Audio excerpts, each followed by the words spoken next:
Good afternoon. Thought it was time for another update, tell you what I've been up to, and talk about Grainfather Brewing again for a few minutes. So in October I reviewed a couple of beers, these two. Said I was going to rebrew this one with a higher bitterness, and I did. Brewed it at an IBU of about 60. That all went in one session when I had some friends around, so that went down well. But as I said at the time, I want to be able to brew nearer the 4% mark as well. I really admire some of the beers, even at 3.8 to just over 4%. I admire the complexity of flavour that brewers manage to get in at that brew point, and it makes for more of a session beer. So I've been on a mission since I've had the Grainfather really to settle on a standard pale ale recipe and a standard bitter recipe around the 4% mark, and I've made some progress, so I'm going to update you on that today and then talk a little bit about the brew fridge. One thing I discovered in brewing at 4% is that I've sometimes overshot the original gravity because the Grainfather seems to be more efficient. You know, these grain bills are about 4.6 kilos, and you'd expect them to come out at 4.5%, 4.4%. And I'm getting starting, last time I brewed with a grain bill of 4.6 kilos, I got a starting gravity of over 50, which is remarkable really, and it's just that just seems to be the sweet point for efficiency. And I've had to adjust my Beersmith profile to account for that. And I've seen that mentioned by other people on some forums as well, so that's something to bear in mind when you're brewing them at that point. Right, so let's start with the ordinary bitter then, because again, this one, Tom's Progress, I brewed, same friends were around, drank the whole lot of that pretty much as well in one go, and I just rebrewed it. So let's, I'll go get a sample and show you how it's turned out. And here it is. This is the Tom's Progress bitter, named just as a joke after a friend. So as you can see, I don't know if you can get something white behind it. See, I don't know if you can see the colour there. It's a lovely, I'm really happy with the colour. Reddy brown colour. I use some Carapils, I think. I'll get the recipe open in a minute for you.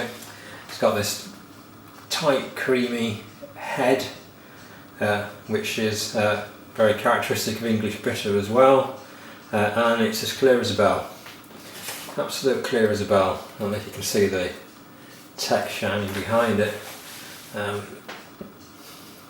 so I'm very happy with that.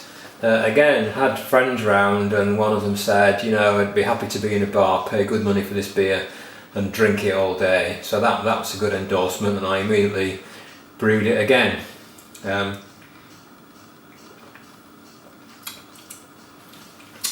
Flavour, slightly fruity, malty, a little bit of dark malt in there to give it the colour.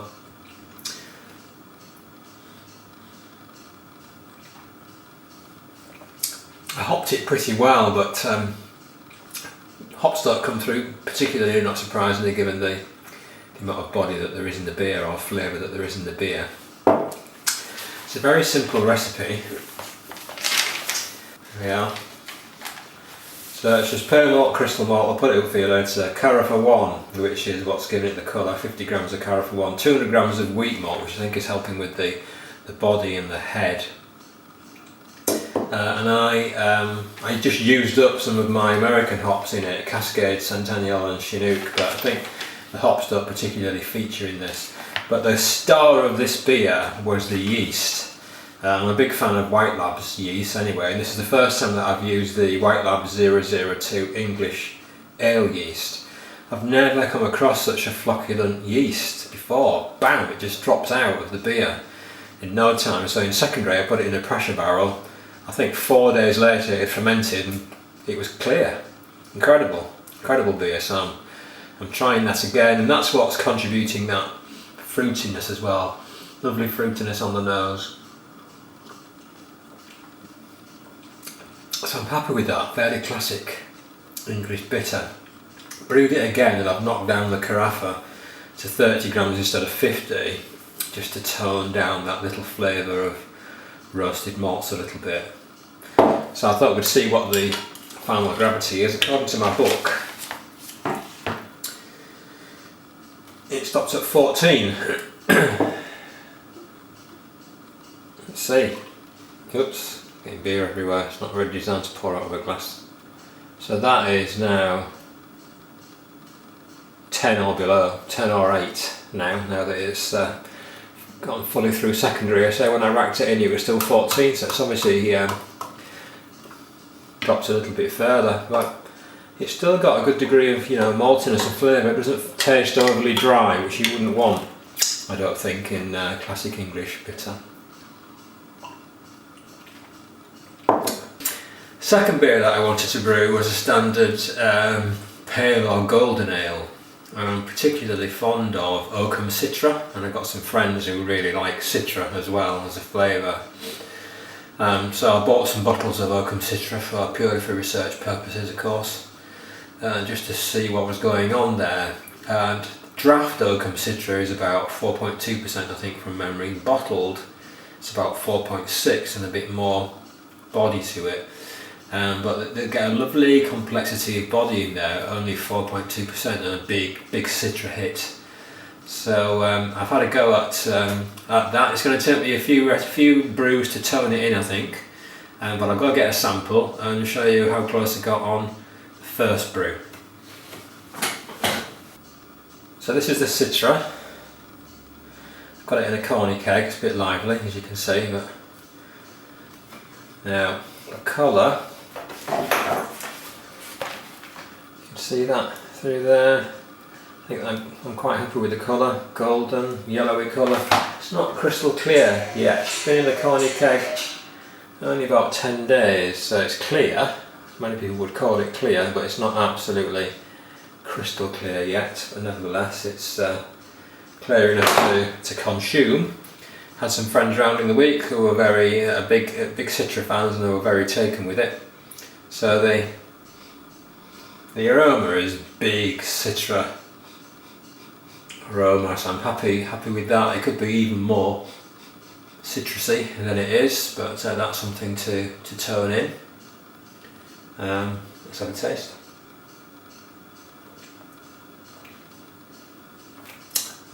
Again, the flavour of the Citra coming up there as you taste it. Body's quite light.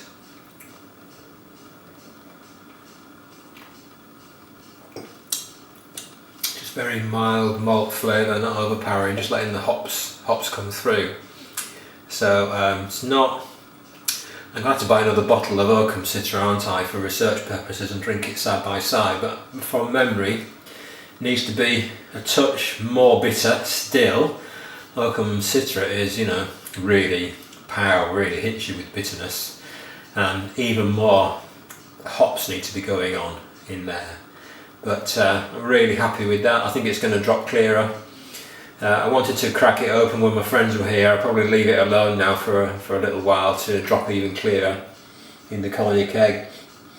But I'm very, very happy with that. Its strength, what did it come out in at? Original gravity 4.4. So I haven't calculated it actually, but it's only going to be 4 point something%, isn't it? Which is where I want it to be.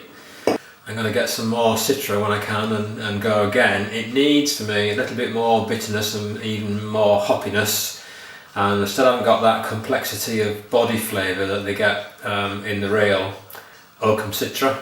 Call my version Hoakham Citra, which is a pun. And I'm going to try stuff like some Vienna malt in there. I think I might change the yeast. I used an American ale yeast like you would use for a pale ale, and I'm just thinking maybe at this gravity it maybe strips some of the body and flavour out of the beer. Suited to 5%, so maybe at 4% it's a bit harsh. I might try it with an English yeast and see what happens. In fact, I've got an Amarillo golden ale upstairs that I'm fermenting with an English ale yeast to see what difference that makes. So there you are.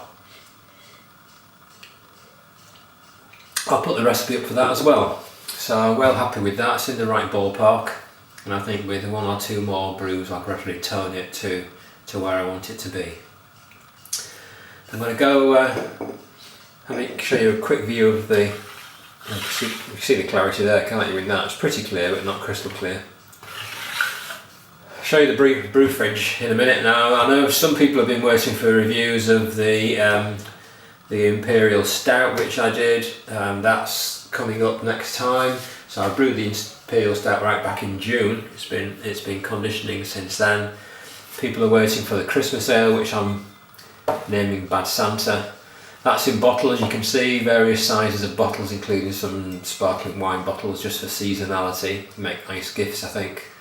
It's not quite ready though, so I can't review it yet. And I did make a lambic as well, a bit of a departure for me, because I got hold of lots of cherries from my daughter's house in Leeds, hence Leeds Cherry Lambic. So before Christmas, my next video, I'm going to review the Bad Santa, the Leeds Cherry Lambic and the Black Death Imperial Stout all in one video next time.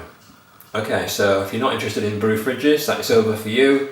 If you want to have a quick look at my brew fridge, let's go upstairs and I'll just show you what I've been up to up there. I think one of the keys to consistency in brewing your beer is keeping the temperature right whilst you're fermenting. And in England, where I am, in summer it tends to get a bit warm. In winter, during the day, houses are usually at about 20 degrees, about right, but at night time they tend to drop to be a bit cold. So when we needed a new fridge, I repurposed the old one to be a brew fridge. So took an STC 1000 unit and got it off eBay, just put it in this box, wired it up. You're probably familiar with them, but basically they're a mains relay unit which connects to two power sockets, which I've got here, which you have to wire in yourself. You connect the fridge to one power socket, you connect a heater of some sort, heat source, to the other power socket, set the temperature that you want just like you do on your Grainfather, and basically when the temperature's too low it turns on the socket that's got the heater attached to it. When the temperature's too high it turns on the other socket into which you've plugged the fridge and just gets it to the right temperature for you and holds it there. Very simple, straightforward setup. So I've got a couple of brews in there. Let's have a look inside. Here's the inside of the fridge. I can fit two. It's a tall sort of larder fridge, so I can fit two fermenters in at once, which is great. So at the bottom I've got an Amarillo Pale Ale. At the top I've got some more of that bitter that we've just reviewed. This is the temperature controller from the STC unit. I just tape it to the side of the beer so that we're trying to measure the temperature of the beer rather than the surrounding temperature. And blow off tube, because these things go pretty fast when they get fermenting. It's just also they need less space, less headroom for a blow off tube, because you just bring the tube with an elbow there out. Well, the lights come on, that's helpful. That means the fridge has come on. And that's it. And then this thing here is the heater. So what it is, that's a 60 watt like a cold frame or greenhouse heater, and I just threaded it. This fridge happens to have like a drain hole thing or a vent hole at the back. I just threaded it through and that connects up to the STC unit. In the door there are all bottles of the Black Death Imperial Stout that I just left in there too, just to in secondary, just to mature.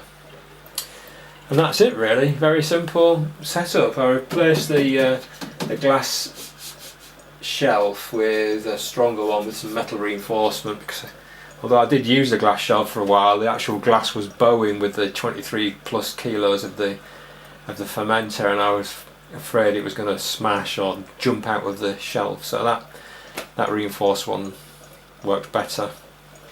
And that's great, works really well. So next time you need a new fridge, repurpose the old one. I think for a few quid. The STC unit, they're about a tenner.